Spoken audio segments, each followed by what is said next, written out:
tires, household goods, just about anything you could possibly imagine. Now, they stretch in both directions. I want to show you a couple of things that we can see.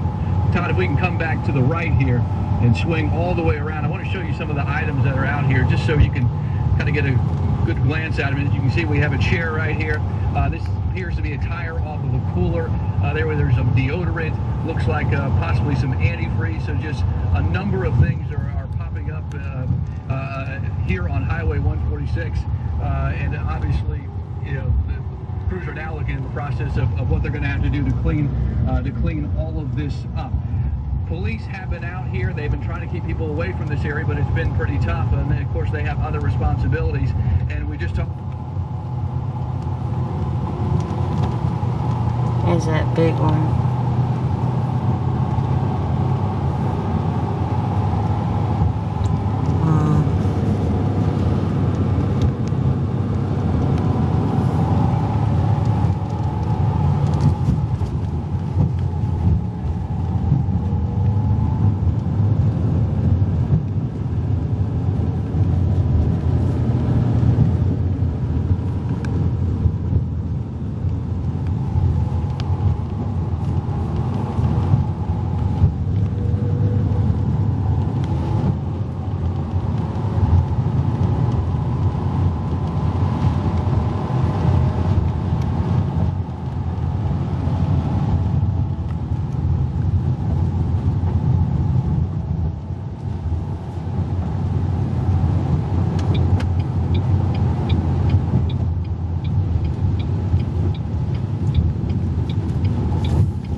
Awning for that thing is gone.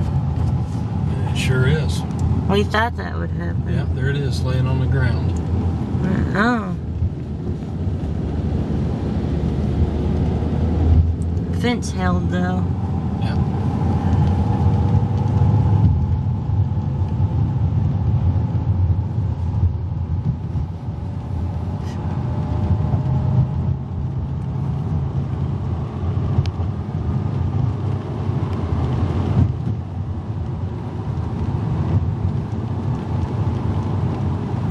There's debris trucks over there, I guess, trying to get things cleaned up.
Don't film this guy. Oh, I'm gonna. Really.